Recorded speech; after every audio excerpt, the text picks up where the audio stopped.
कैसे हैं guys. Welcome back to another show.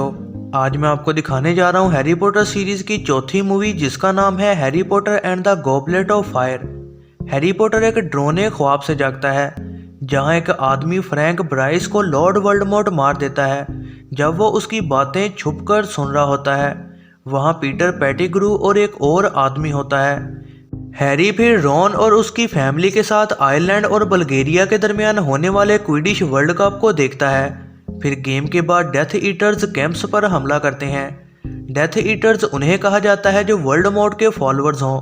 वो आदमी जो हैरी के ख्वाब में आया था वो डार्क मार्क को बना देता है जो कि वोल्डेमॉर्ट और डेथ ईटर्स का निशान है।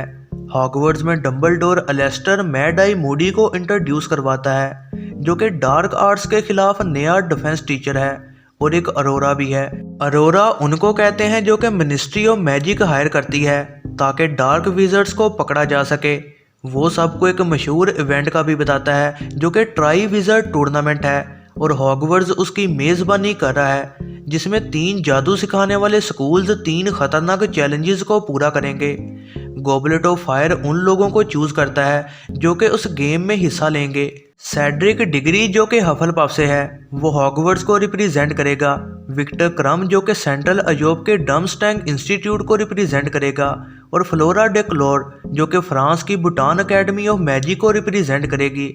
गॉबलेट अचानक चौथे चैंपियन को चूज करता है जो कि हैरी पॉटर है। इस टूर्नामेंट में बड़ी एज के बच्चे ही हिस्सा ले सकते हैं लेकिन डंबलडोर हैरी को टूर्नामेंट से नहीं निकाल सकता क्योंकि ministry official Barty Crouch senior उसे ऐसा करने नहीं देता क्योंकि सिलेक्ट होने के बाद जो भी हो चैंपियंस को खेल खेलना ही होगा। पहले टास्क में हर एक को एक सोने का अंडा हासिल करना होगा जिसकी हिफाजत एक ड्रैगन कर रहा है। हैरी कामयाबी से ड्रैगन से लड़कर अंडा हासिल कर लेता है। इस अंडे में सेकंड चैलेंज की इंफॉर्मेशन है। फिर इसके बाद एक फंक्शन होता है जहां सब डांस करते हैं। हैरी की क्रश जो चैंग सेड्रिक के साथ ये फंक्शन अटेंड करती है और हरमाइनी ग्रेंजर विक्टर के साथ इसे अटेंड करती है जिससे रॉन बहुत जेलस हो जाता है। दूसरे टास्क में चैंपियंस को पानी के नीचे जाकर अपने प्यारों को बचाना होगा। हैरी तीसरी पोजीशन पर आता है लेकिन फिर उसे सेकंड पोजीशन दे दी जाती है क्योंकि उसने फ्लोरा की बहन गैब्रियल और रॉन को भी पानी में बचाया होता है। इसके बाद हैरी को बार्टी क्राउच सीनियर की लाश जंगल में मिलती है। बाद में डंबलडोर के ऑफिस में उसका इंतजार करते हैं हैरी को एक पानी मिलता है जिसमें डंबलडोर की तमाम यादें मौजूद होती हैं। हैरी उसमें एक अदालत देखता है जिसमें ईगोर कार्करॉफ जो कि डम्सटैंग इंस्टीट्यूट का हेडमास्टर है वो मिनिस्ट्री ऑफ मैजिक के सामने वोल्डेमॉर्ट के मरने के बाद कई दूसरे डेथ ईटर्स के नाम बताता है। वो सेवरस स्नेप का नाम लेता है। डंबलडोर कहता है कि स्नेप बेकसूर है क्योंकि स्नेप वोल्डेमॉर्ट को हराने के लिए उनका एक जासूस बन गया था। फिर कार्करॉफ बार्टी क्राउच जूनियर का नाम लेता है और दुखी होते हुए बार्टी क्राउच सीनियर अपने ही बेटे को अज़्काबान जेल में डाल देता है। फिर ये देखकर हैरी को एहसास होता है कि जिस आदमी को उसने अपने ख्वाबों में देखा था वो बार्टी क्राउच जूनियर था।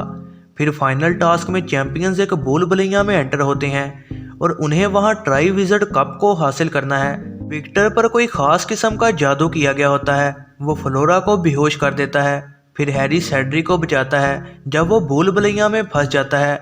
दोनों एक साथ मिलकर कप को पकड़ते हैं जो कि असल में एक पोर्टल होता है और वो उनको एक कब्रिस्तान में पहुंचा देता है जहां पेटिग्रू और वोल्डेमॉर्ट मौजूद होते हैं। पेटिग्रू काले जादू का इस्तेमाल करके सेड्रिक को मार देता है और फिर एक रस्म करता है जिससे लॉर्ड वोल्डेमॉर्ट जिंदा हो जाता है और फिर वो डेथ ईटर्स को वहां बुलाता है। वोल्डेमॉर्ट हैरी को छोड़कर एक डुअल फाइट में उससे लड़ना चाहता है ताकि सबको साबित कर सके कि वो एक ताकतवर जादूगर है। फिर हैरी हारा होता है और बचने के लिए वो एक जादू करता है और ठीक उसी मोमेंट पर वोल्डेमॉर्ट भी मौत का जादू करता है। दोनों की छड़ी से रोशनियों की बीम निकलती है और फिर वोल्डेमॉर्ट ने अपनी छड़ी से जिनको आखिरी बार मारा था उनकी रूहें बाहर निकलना शुरू हो जाती हैं और हैरी के पेरेंट्स और सेड्रिक की रूह वहां आ जाती है। वोल्डेमॉर्ट और डेथ ईटर डिस्ट्रैक्ट हो जाते हैं और इस तरह से हैरी को भागने का मौका मिलता है। वो पॉटर को लेकर सेड्रिक की बॉडी के साथ वहां से निकल जाता है। हैरी पॉटर डंबलडोर को बताता है कि वोल्डेमॉर्ट वापस आ गया है और उसने सेड्रिक को भी मार दिया। मूडी हैरी को अपने ऑफिस में लेकर जाता है ताकि हैरी से लॉर्ड वोल्डेमॉर्ट के बारे में पूछ सके, लेकिन वो पकड़ा जाता है जब वो ये कहता है कि क्या उस कब्रिस्तान में और लोग भी थे, लेकिन हैरी ने तो उसे कब्रिस्तान के बारे में बताया ही नहीं होता। मूडी बताता है कि उसी ने ही गॉबलेट ऑफ फायर में उसका नाम डाला था और उसी ने टूर्नामेंट में कुछ ऐसे काम किए जिससे कि हैरी ही ये टूर्नामेंट जीते। मूडी हैरी पर हमला करना चाहता है, लेकिन डंबलडोर, स्नेप और मिनर्वा मैगोनिकल आ जाते हैं और उसे पकड़ लेते हैं। वो उसे एक जादुई शरबत पिलाते हैं जिससे वो सच बोलना शुरू करेगा और पता चलता है कि असली मूडी को असल में एक जादुई बैग में कैद किया गया है। नकली मूडी पर से चेहरा बदलने वाले शरबत का असर खत्म हो चुका होता है और पता चलता है कि वो असल में बार्टी क्राउच जूनियर है। क्राउच जूनियर को अज़्काबान में वापस भेज दिया जाता है। डंबलडोर स्टूडेंट्स को बताता है कि वोल्डेमॉर्ट ने सेड्रिक को मारा है, लेकिन मिनिस्ट्री ऑफ मैजिक इस बात को झूठ समझ रही होती है। फिर डंबलडोर हैरी से मिलता है और माफ़ी मांगता है कि वो कितने खतरे में था। हैरी उसे ये भी बताता है कि उसने उस कब्रिस्तान में अपने पेरेंट्स को भी देखा था। फिर इसके बाद तीनों स्कूल के लोग एक दूसरे से मिलते हैं और हॉगवर्ट्स से चले जाते हैं।